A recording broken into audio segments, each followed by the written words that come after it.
सहाफ़ियुनि जी मुल्कगीर तंज़ीम Pakistan federal union of journalist जे मरकज़ी बॉडी में सीनियर नायब सदर जे उहिदे ते चूंडिजी आयल Imdad Phulpoto, assistant secretary Syed Ashraf Shah, member executive committee Latif Lagari ऐं पुनल ॾेहर जे मान में आजियाणी वारी तक़रीब ॾेहर कीमे थी गुज़री, जंहिंमें PFU जे ज़िले घोटकी जे सदर लाला कादर भुट्टो, जनरल सेक्रेटरी बरकत मीराणी, साहिल जोगी, पीपल्स पार्टी जी राहिला शर, अलाहवरायो बोज़दार, रमज़ान पीरज़ादो, खलील सुमरो ऐं ॿियनि चयो त घोटकी ज़िलो सरदारी निज़ाम जो गढ़ आहे, जॾहिं त आदिसो दरिया जे पार कचे सां लॻे थो, जिते धाड़ेलनि जो राज आहे। शहरनि तोड़े ॿाहिराड़ी वारनि इलाइक़नि में पुलिस ऐं बाअसरनि जी सरपरस्ती में समाजी बुराइनि ऐं मंशात जा अॾा हलनि था। इन करे घोटकी ज़िले अंदरि हक़ ऐं सच लिखण जे अलमबरदारी करणु पंहिंजी जान जोख़िम में विझणु बराबरि आहे। अहिड़ियुनि ॾुखियाईनि बावजूदु घोटकी ज़िले जा सहाफ़ी हक़ ऐं सच लिखण लाइ अॻु खां अॻिरा आहिनि। संदन कलम अवामी मसइलनि ते लिखंदो रहे थो, हर मज़लूम जे आवाज़ खे ऐवाननि ताईं पहुचाईंदो रहे थो।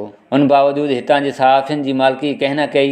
एतिरे में Pakistan federation of journalist Ghotki ज़िले जे सहाफ़ियुनि खे पंहिंजे साथ जो यकीन ॾियारे खेनि अदम तहफ़ुज़ खां बचाए वरितो। संदन मसइला कराची ऐं इस्लामाबाद जे ऐवाननि ताईं पहुचाया ऐं ईंदड़ वक़्त में हितां जे सहाफ़ियुनि जा बुनियादी मसइलनि लाइ मुसलसल जदोजहद करण जो यकीन ॾियारियो आहे। उम्मीद आहे त घोटकी जी सहाफ़त में बहितरीन मोड़ ईंदो। हुननि चयो त PFU जो मरकज़ी सदर GM जमाली सहाफ़ियुनि जे हक़नि लाइ जाखोड़ करे पियो ऐं पेपका जे कारे कानून खे ललकारे खेसि अदालतनि में चैलेंज कयो, जॾहिं त मुल्क भर जे सहाफ़ियुनि जा बुनियादी मसइला हल करण लाइ हुकूमत खे 26 नुकाती चार्टर ऑफ डिमांड पेश कयो आहे, जंहिंमें सहाफ़ियुनि खे घर, कुटुंब जे सिहत ऐं ॿियूं सहूलियतूं शामिल आहिनि। हुननि चयो त PFU जे में सभु प्रोफेशनल सहाफ़ी आहिनि जन ज़र्द सहाफ़त खे बुंजो ॾिनो आहे। लाला कादर भुट्टो चयो त असां ॾेहरकी जी अवाम जे ताउन सां हिकु बहितरीन प्रेस क्लब ठाहियो, जंहिं ते ब्लैक मेलरनि ऐं ज़र्द सहाफ़त कंदड़ टोले जो कब्ज़ो आहे, जन मां जल्द अवाम जी जान आजा कराईंदासीं। उमर कोराई, मीरपुर, माथेलो।